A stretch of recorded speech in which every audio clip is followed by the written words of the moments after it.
하나님의 말씀 창세기 1장 1절 태초에 하나님이 천지를 창조하시니라. 이 시간 하나님의 말씀의 제목은 하나님의 창조적인 3대 위력이라는 제목의 말씀으로 여러분들에게 말씀을 전하도록 하겠습니다. 하나님의 창조적인 3대 위력이 무엇인가? 태초에 하나님의 천지를 창조하셨다고 하셨습니다. 이 태초는 천지와 만물을 창조하실 때 그 시간의 출발이 있는 태초입니다.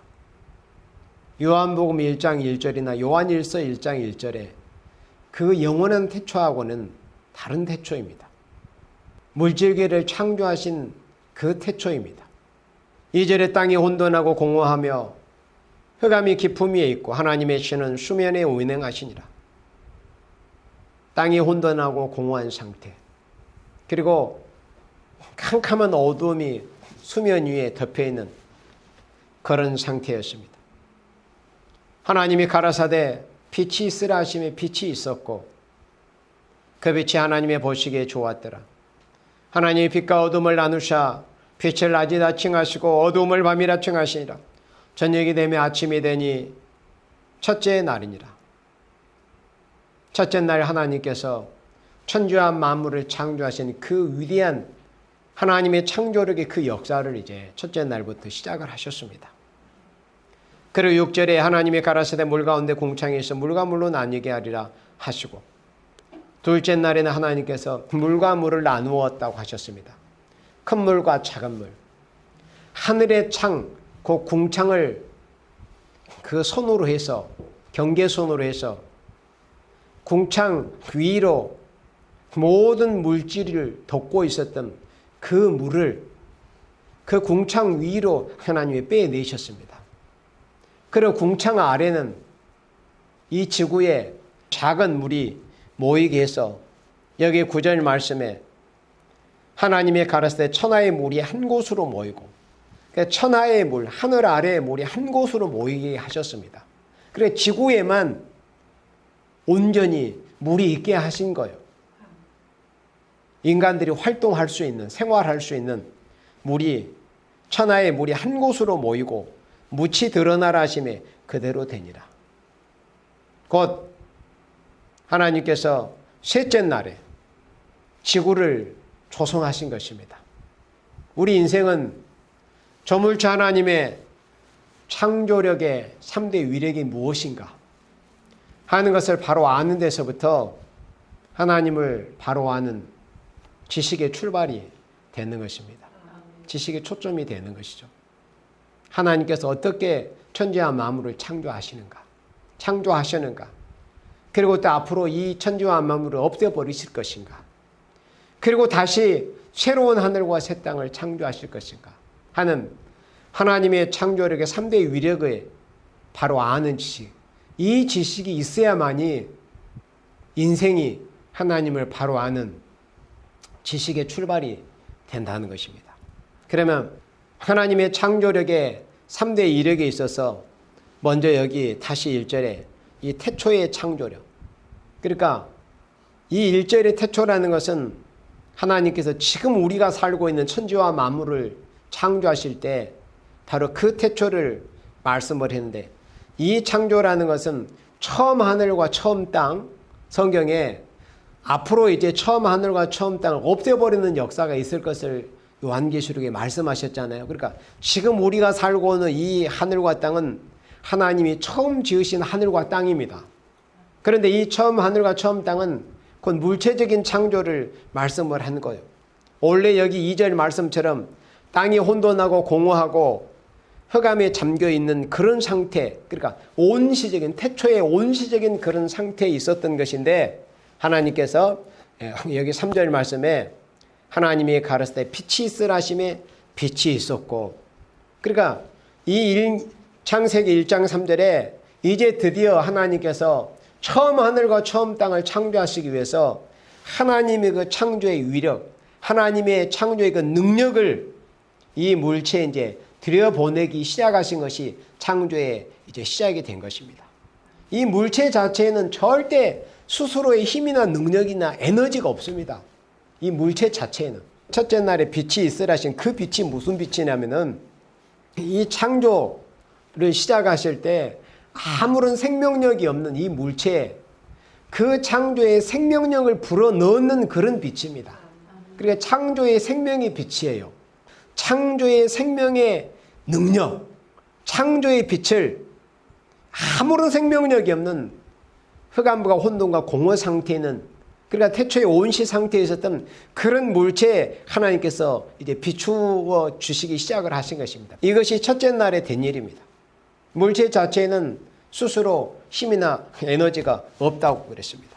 하나님의 창조력이 아니라면 물체는 언제든지 혼돈과 공허, 흑암으로 다시 돌아가게 됩니다. 하나님께서 창조의 그 빛을 거두어 버리면, 창조의 생명력을 물체에서, 인간이든 물체에게서든지 하나님의 그 창조의 생명력을 거두어 버리잖아요. 그러면 다시 혼돈과 공허와 흑암으로 돌아가고 마는 거예요. 그러니까 예를 들면은 우리 인생을 하나님께서 하나님 당신의 형상으로 지으셨잖아요. 흙을 빚어가지고. 근데 그 흙을 빚어가지고 하나님의 형상을 만드는 딱 그 상태는 그냥 흙입니다. 흙. 생명력이 없는. 그러니까 사람의 모양, 인형이에요. 인형. 흙으로 만든 인형입니다. 그런데 그 인형에 하나님의 형상으로 진 이 그 사람, 흙으로 만든 그 사람의 모양에 하나님께서 생기를 불어 넣으신 겁니다. 그러므로 이제 흙덩이가 움직이기 시작을 한 거예요. 흙덩이가 움직이면서 바로 사람이 된 것입니다. 그것이 사람인 겁니다. 그런데 하나님께서 그 힘을, 그 흙에서 힘을 거두어 버리시면은, 그 생명을 거두어 버리시면은 다시 이제 흙으로 돌아가는 거예요. 그래서 혼돈, 공허, 흑암 상태로 다시 돌아가 버린 것입니다. 그래 마치 물체가 그와 같은 겁니다.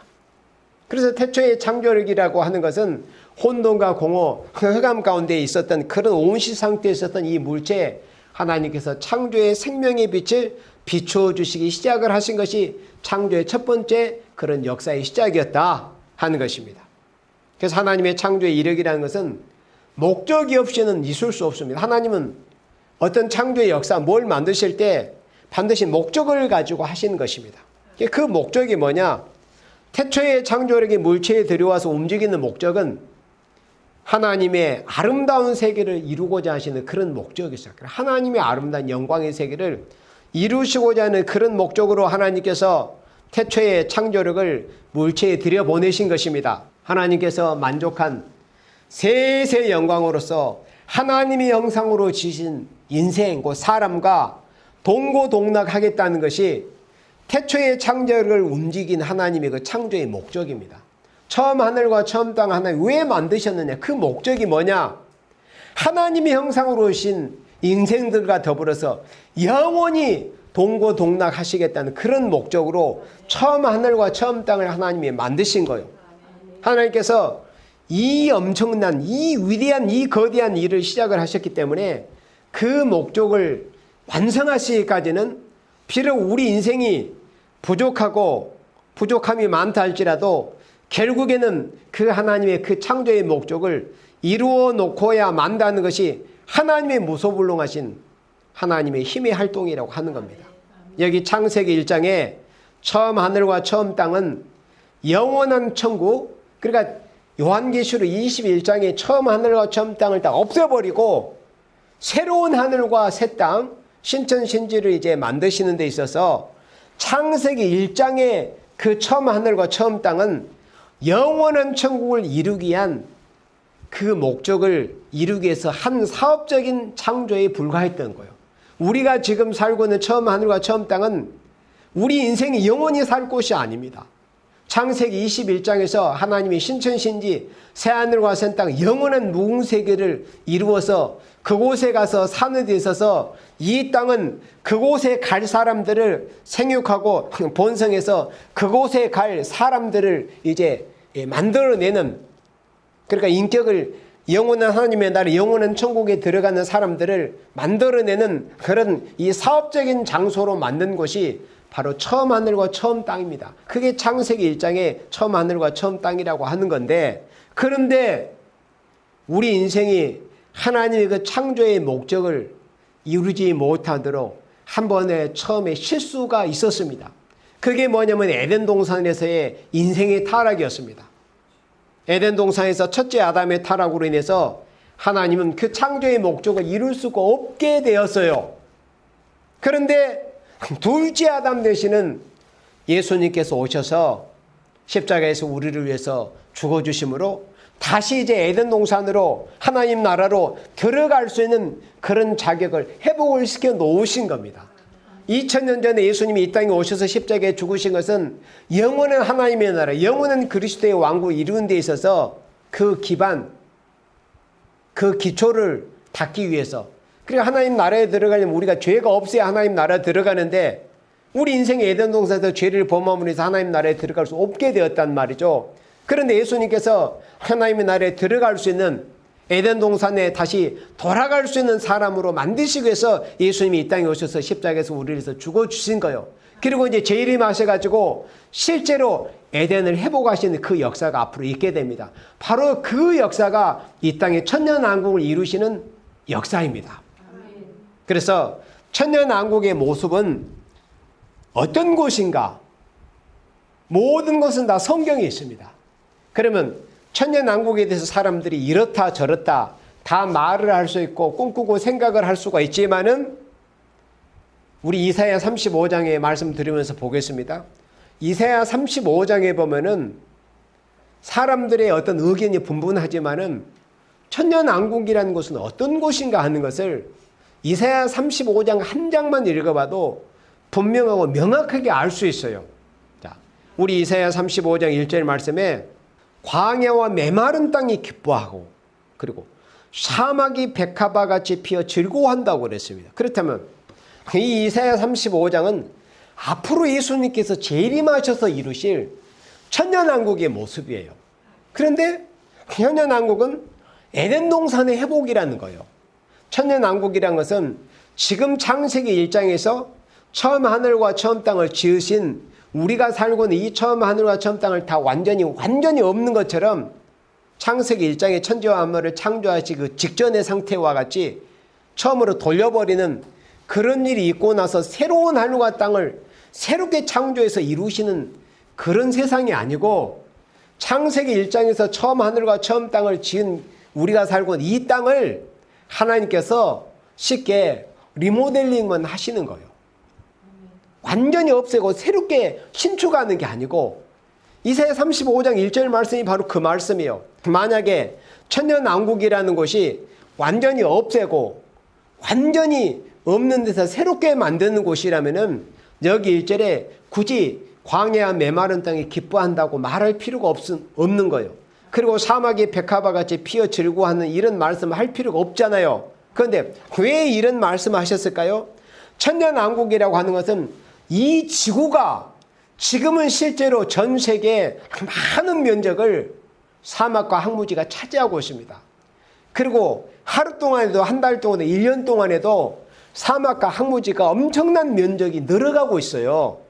지금도 이 세상이 인간의 범죄로 땅이 저주받았다는 것을 창세기 3장에서 말씀하셨잖아요. 그래서 저주받은 인간의 범죄로 인해서 만물이 저주받았어요. 땅이 저주받았어요. 그래서 사막과 황무지가 있게 된 겁니다. 그런데 이 천년왕국이라는 것은 이 지구 땅에서 이루어질 세상이기 때문에 지금 현실적으로 광야가 있고 황무지가 있고 사막이 이런 곳이 천년왕국이 이루어지면 에덴 동산이 회복이 되면은 사막이 이제 지금처럼 사막 그 상태에 있지 않고 백합화 모든 꽃들이 만발하고 향기를 발산하는 그렇게 아름다운 에덴 동산으로 변화된다는 거예요. 그리고 광야가 메마른 땅까지 기뻐하고 사람들이 살기 어려운 척박한 그런 광야 같은 그런 곳들도 이제 땅이 기뻐하고 산천초목이 푸르게 이렇게 자라는 그런 이 땅이 기뻐하는 곳으로 변화된다는 것을 말씀을 했어요. 바로 이런 모습이 천년왕국의 모습입니다. 그래서 천년왕국은 다른 게 아니요. 단지 에덴의 회복입니다. 에덴 동산같이 이 인간이 범죄해서 저주받은 이 땅이 에덴 동산같이 회복되는 모습을 보이는 것이 바로 천년왕국의 모습이다 하는 거예요. 그리고 여기 2절에 그것들이 여호와의 영광 곧 우리 하나님의 아름다움을 보리로다. 그러니까 모든 만물들이 하나님의 아름다움을 보게 된다는 거예요. 로마서 8장 말씀에 그 사도 바울이 깊은 영계에 들어가서 피조물들이 탄식하는 그 소리를 들었어요. 피조물들도 사람이 범죄함으로 인해서 자신들이 고통받는 것이 너무 고통스러운 거예요. 썩어짐의 종로를 닿는 것이. 빨리 하나님의 아들들이 나타나서 만물이 회복이 되는 것을 만물들도 원하고 있다는 거예요. 그러니까 피조물이 지금 원하는 것은 이사야 35장과 같은 이런 세상이 되기를 피조 만물을 탄식하면서 바라고 있는 겁니다. 그런데 그 피조물의 탄식이 이제 이사야 35장의 이제 천년 왕국이 에덴 동산 이 땅이 회복이 되면은 로마서 8장에 보였던 그 피조물의 탄식이 이제 기쁨으로 바뀐다는 거예요. 그래서 그것들이 여호와 영광 곧 우리 하나님의 영광을 보리로다 이렇게 말씀을 한 겁니다. 그리고 여기 이제 7절에도 똑같은 말씀이 1절과 반복이 돼요. 1절 말씀이 다시 이제 7절에서 반복이 되는 모습이 보이는데 뜨거운 사막이 변화의 못이 돼요. 그러니까 천년왕국이 지금 창세기 1장에서 처음 하늘과 땅을 지으신 그 하늘과 땅을 다 없애버리고 요한계시록 21장처럼 새롭게 만든다면은 굳이 뜨거운 사막이 변해 못이 될 필요가 없는 것이죠. 그런데 왜 천년왕국 에덴의 회복은 바로 뜨거운 사막이 변해 못이 되냐? 이 지구 땅, 이 지구, 이런 상태에서 하나님께서 예수님이 재림하시고 이 땅을 불러 살라버리고 심판하시고 이 지구의 지형과 모든 기후를 새롭게 하시는 거예요. 이렇게 해가지고 뜨거운 사막이 있던 곳이 이제 샘들이 펑펑펑펑 끊임없이 솟아오르는 이런 못이 될 것이고 메마른 땅이 변하여 원천, 물이 펑펑펑펑 쏟아져 나오는 이런 온천이 된다는 거예요. 그리고 시량이 높던 곳에, 그러니까 광야죠. 광야 항무지, 시량이 높던 곳에 풀과 갈대와 부들이 날 것이다. 그러니까 천년왕국이라는 것은 이 천지와 만물을 다 없애버리고 새롭게 만드는 새하늘과 새 땅이 아니고 바로 이 처음 하늘과 처음 땅을 바로 존재하게 하는, 있게 하는 그런 상태에서 하나님께서 리모델링만 하셔가지고 에덴을 회복시키는 바로 그 세상이 이 땅에 이루어지는 천년왕국이다 이렇게 말씀을 한 겁니다. 그리고 천년왕국 에덴 동산이 회복이 되는 모습을 또 이사야 11장의 말씀에도 있어요. 그런데 이사야 65장에서 또 보면은 이사야 65장 우리 17절 같이 봅니다. 이사야 65장 17절에서 보라 내가 새하늘과 새 땅을 창조하나니, 여기서 새하늘과 새 땅은 요한계시록 21장의 새하늘과 새 땅과 같은 새하늘과 새 땅이 아니에요. 이사야 65장 17절에 보라 내가 새하늘과 새 땅을 창조하나니 이전 것은 기억되거나 마음에 생각나지 아니할 것이라. 그러니까 이전 것이란 것은 바로 우리가 지금 이 시기에 바로 이 시대에 이 세상에서 에덴 동산 천년왕국이 이제 이 땅이 이루어지기 전에 이 세상에서 살던 여러 가지 힘들고 어려웠던 그런 것들이 이제 기억되거나 마음에 생각나지 아니할 것이다 이런 말씀이에요. 왜? 하나님께서 에덴을 회복시키고 정말 살기 좋은 그런 천년왕국으로 이루실 것이기 때문에 그렇다는 겁니다. 그리고 여기 이사야 65장 20절에는 이런 말씀이 있어요. 거기는 날수가 많지 못해 죽는 유아와 수완이 차지 못한 노인이 다시는 없을 것이라. 그래서 천년왕국에 하면 우리 사람의 수완이 나무의 수완과 같다고 그랬어요. 그래야 1000살까지도 살아요. 천년왕국 말기까지 끝나기까지. 그런데 여기 한 가지 어떤 말씀이냐면 곧 100세에 죽는 자가 아니겠고, 그러니까 죽는다는 것이 있어요. 그리고 100세에 못 되어 죽는 자는 저주받은 것이리라. 그리고 어쨌든 요한계시록 20장 말씀에 보면 천년이 다 찬 후에 무적행에 천년 동안 갇혀있던 그 붉은 용 마귀가 노인을 받아가지고 사람들을 다시 미혹하는 일이 있어요. 곶감하고. 그래서 그 곶감하고의 마귀의 미혹을 받아서 하늘에서 불이 내려와서 그들을 소멸하는 광경이 요한계시록 20장에 보여진단 말이죠. 그러니까 바로 그때 천년왕국이 찬 후에 이 지구상에서 천년왕국이 이루어지고 천년왕국 말기에 사람들이 저주받아서 죽는 일이 있다는 거예요. 그런데 요한계시록 21장을 비교해 보면은 요한계시록 21장에 하늘에서 내려온 새 예루살렘, 새 하늘과 새 땅, 영원한 무궁세계 천국에는 죽음 자체가 없어요. 그것 때는 이제 영원한 세계입니다. 완전하고 영원한 세계. 그러나 천년왕국 이 지구상에서 이루어져요. 그리고 실제로 여기 이사야 65장 21절에 보면은 그들이 가옥을 건축해요. 천년왕국, 에덴 동산이 회복이 되는 이 땅에서 천년왕국이 이루어질 때는 사람들이 가옥을 건축합니다. 또 이사야 61장 말씀에 보면은 종족들이 실제로 포도원을 재배하기도 해요. 왕 같은 제사장들, 왕꼬받은 종들은 이제 그러한 일을 하지 않겠지만은 일반 백성 종족으로 셀 수 없는 큰 무리가 천년왕국의 에덴 동산에 들어가서는 실제로 포도원도 가꾸기도 하고 가옥도 건축하는 이런 일이 실제로 있습니다. 그런데 요한계시록 21장 hin천신지 새하늘과 새 땅에서는 인간의 손으로 건축하는 일이 있는 게 아니에요. 하나님께서 모든 것을 다 하나님께서 완벽하게 준비해 놓으신 곳입니다. 그게 요한복음 14장에서 예수님께서 제자들에게 말씀하신 내가 너희를 위해서 초소를 예비하면 오신다는 그 초소를 예비하신다는 것이 물론 재림하셔가지고 이 땅에 천년왕국을 이루신다는 말씀도 포함이 되겠지만은 천년왕국을 거쳐서 궁극적으로 영원한 무궁세계 영원히 살 그 새하늘과 새 땅 무궁세계를 말씀한 그런 말씀입니다. 우리가 영원히 가서 살고 그런데 천년왕국에서는 실제로 집을 짓기도 합니다. 이 지구상에서 이루어지는 천년왕국 에덴 동산의 회복이기 때문에 그리고 그것에 거하였고 포도원을 재배하고 열매를 먹을 것이요. 그러니까 이 땅에 이루어지는 천년왕국 에덴의 회복일 뿐이에요. 이 지구상에서 이루어지는 곳입니다. 지구상에서 그래서 지구상에서 이루어지는 것이기 때문에 이사야 선지자가 그렇게 말씀했어요. 이 땅이 우리에게 좁으니 우리의 지경을 넓혀달라고. 그래 천년왕국에 들어가면은 사람들이 천년 동안 죽지 않고 삽니다. 죄를 범하지 않기 때문에. 왜 죄를 범하지 않을까요? 마귀가 없기 때문에. 마귀가 사람들을 미혹해서 죄를 범하게 하잖아요. 그러면 죄를 범하는 인간은 그 죄의 삭수로 육체가 죽기도 합니다. 죽습니다. 그러나 천년왕국에 일단 마귀가 없어요. 마귀가 없으니까 사람들을 미혹하지 않아요. 그러니까 마귀가 없으니까 사람들이 죄를 범할 일이 없어요. 그래서 천년 동안 죽지 않고 삽니다. 천년왕국 동안에는. 그래서 이것이 창세기 1장에서 처음 하늘과 처음 땅을 하나님이 지으셔가지고 이루셔가지고 이루어온 역사입니다.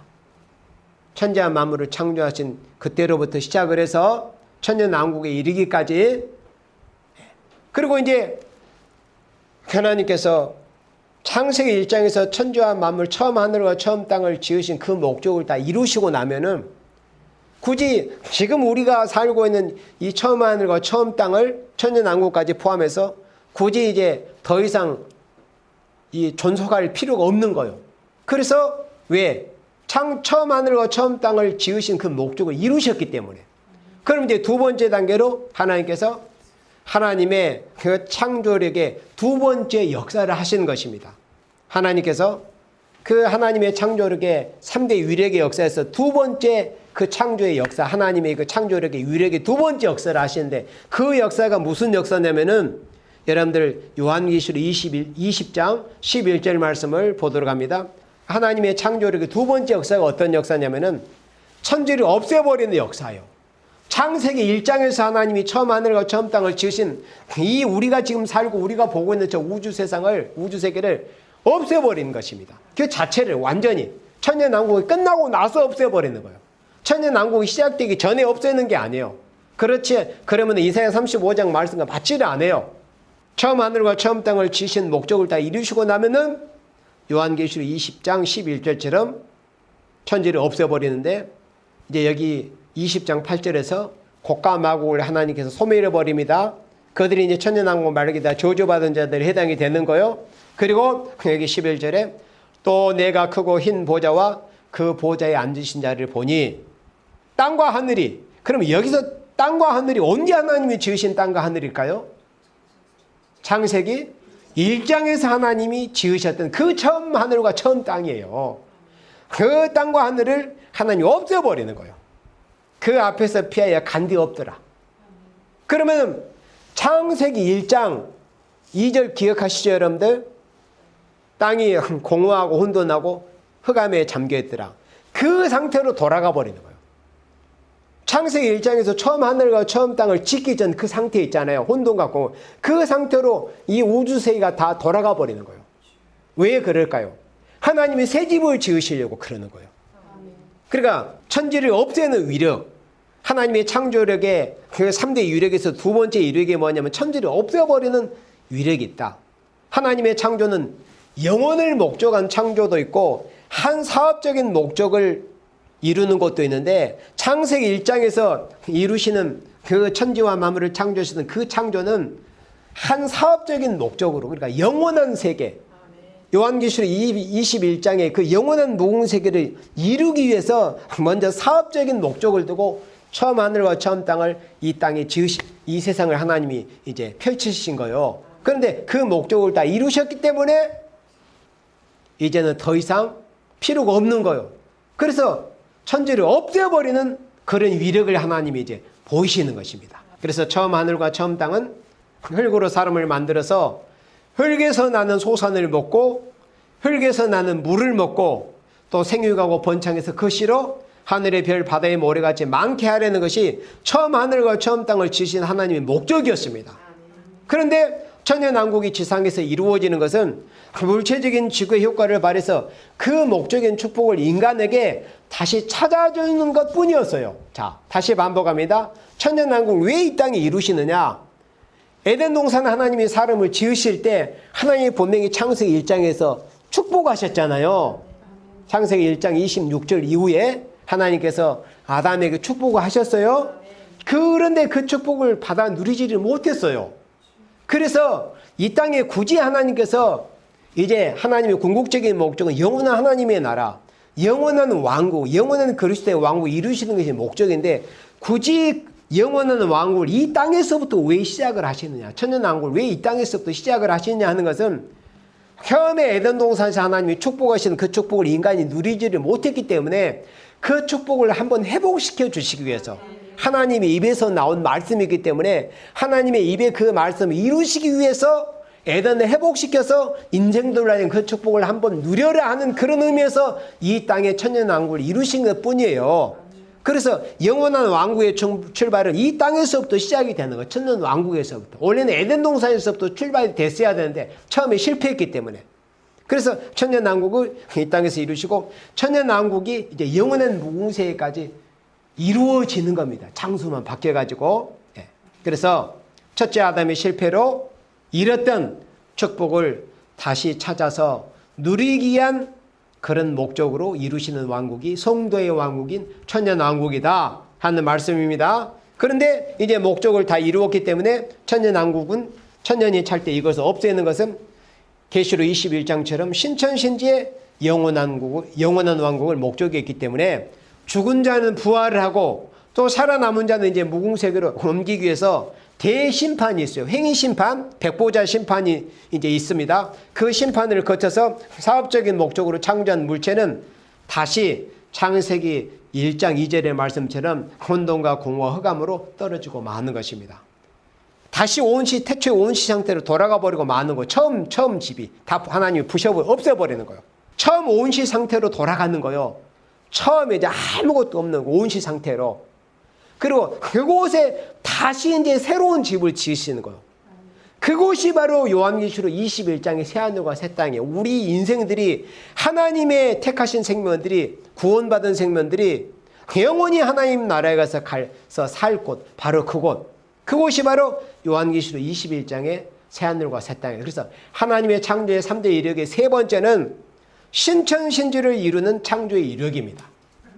새하늘과 새 땅을 이루시는 창조의 이력이다. 하나님의 창조력의 3대 이력이 있어서 자, 우리 요한계시록 21장 1절 말씀을 봅니다.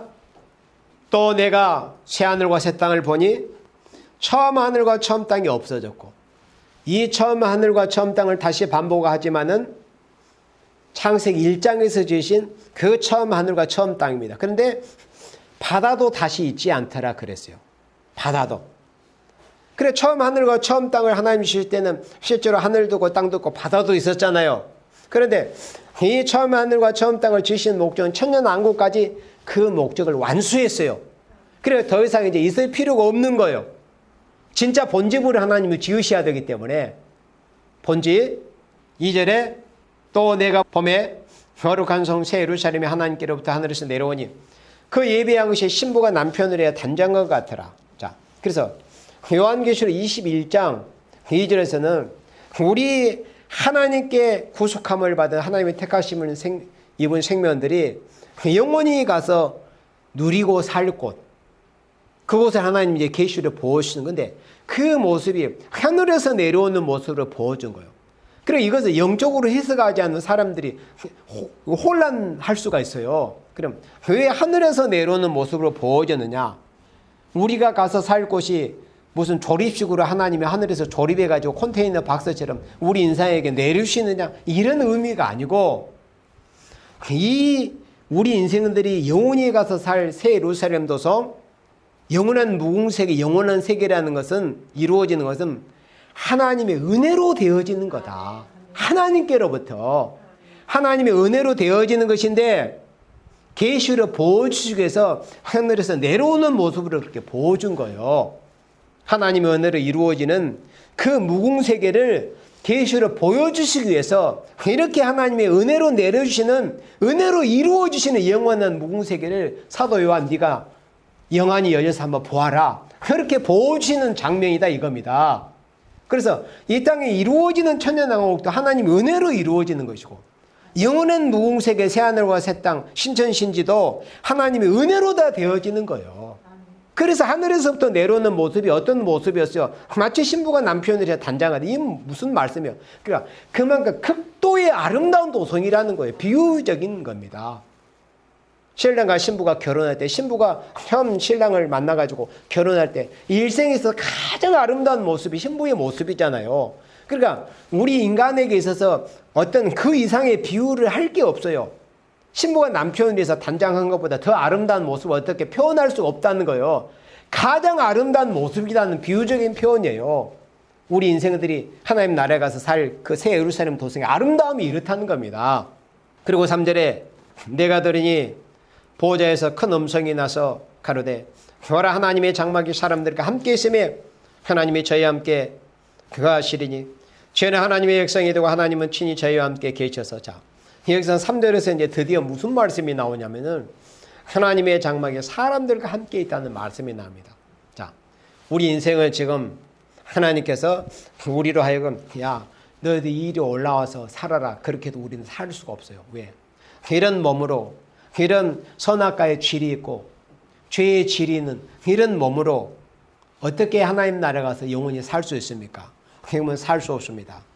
그리고 이 땅에 천년왕국이 이루어질 때도 첫째 부활에 참여한 순교자와 사흘 반 쓰러졌다가 위에서부터 생기가 내려와서 몸이 변화되고 영체가 돼서 휴거받았던 그 첫째 부활에 참여하는 왕권받은 종들만 변화체가 되는 거지, 종족으로 큰 환란 가운데서 나오는 많은 그 무리들은 이 몸 자체가 영생체로 변화된 건 아니에요.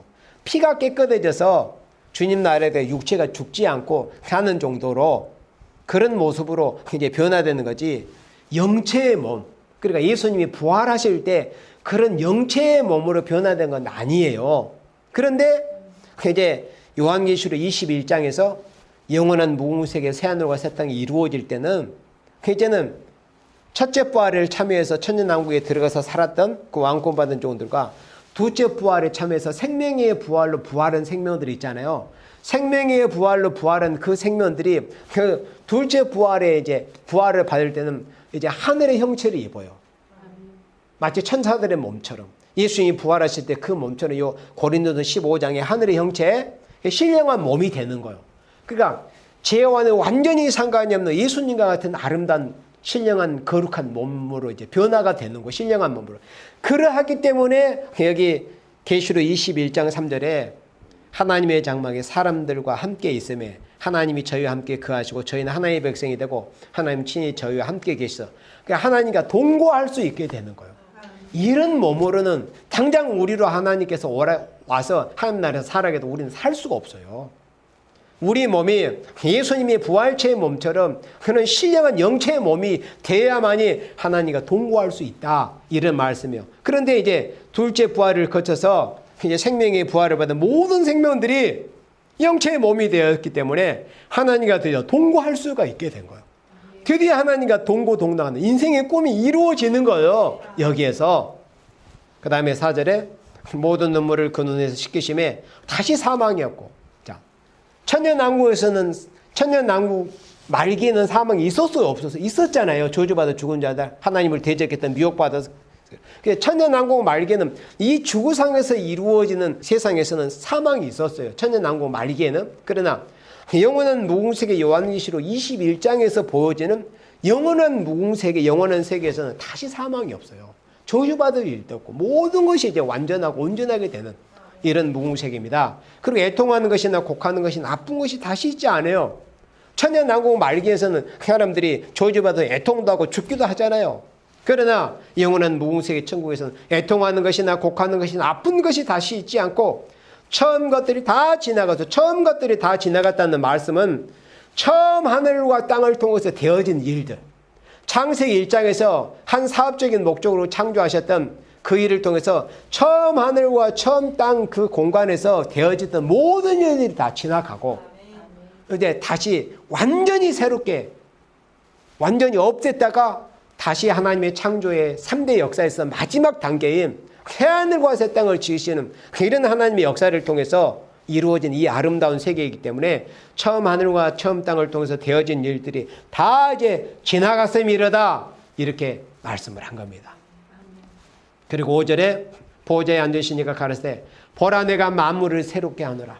또 가라사대 이 말은 신실하고 참되니 기록하라 하시고, 자, 하나님께서 신천신지의 화려한 도성은 이기는 자를 위해서 창조했다고 분명히 말씀했어요. 다시 말하면 물질 세계는 사람의 생육을 위한 목적이었다면은 신천신지 영원한 왕국은 이기는 자를 위해서 하나님이 준비하신 곳입니다. 그러므로 이 생육하는 물질계에서 마귀를 대적해서 승리한 자는, 그러니까 요한계시록 2장과 3장에 이기는 자는 천년왕국을 거쳐서 영원한 무궁세계까지 그 이기는 자들이 누릴 그 영광한 축복이 영원히 영속이 된다는 것을 말씀을 해서 이기는 자를 그렇게 말씀을 하고 강조를 한 거예요. 그래서 잠깐 동안 물질계에서 바로 자라서 열매를 맺었다면은 영원한 무궁세계의 영원한 만물을 기업으로 누리게 된다. 이런 의미에서 내가 만물을 새롭게 하노라 이렇게 말씀을 한 겁니다. 여기 5절 말씀에 하나님께서 이 만물을 새롭게 하시는 것은 영원히 살 수 있는 부활체를 가진 신령한 몸으로서 먹고 마시고 누리는 생활에 필요한 생명으로서 이루어진 겁니다. 이제 몸이 영생체의 몸, 영체의 몸이 됐으니 그 몸에 걸맞는 만물이 필요한 거예요. 그래서 하나님께서 만물을 새롭게 하신다 이렇게 말씀을 한 겁니다. 그리고 생명나무, 생명물이 식물이 되고 먹고 마시는 식물이 되고 성곽은 무엇으로 쌓였습니까? 벼곡으로 쌓여 있습니다. 그 성은 온통 정금으로 쌓여 있습니다. 그리고 맑은 유리 같은 정금으로 길바닥을 다 깔았어요. 그리고 이제는 더 이상 해와 달의 비침이 쓸데없는 그런 하나님의 영광의 빛 자체, 하나님의 영광의 빛이 온 세상을 밝히는 그런 영원한 세계, 그곳이 바로 새하늘과 새 땅, 우리 하나님의 구원받은 생명들이 영원히 가서 살 곳이다. 영원히 보존되는 것으로 지은 도성이다. 그 성에는 먼지도 없어요. 그러니까 청소할 일도 없습니다. 그리고 죽음도 고통도 슬픔도 하등의 필요가 없는 것입니다. 하나님의 본체가 영광이요, 하나님의 본체가 아름다움이십니다.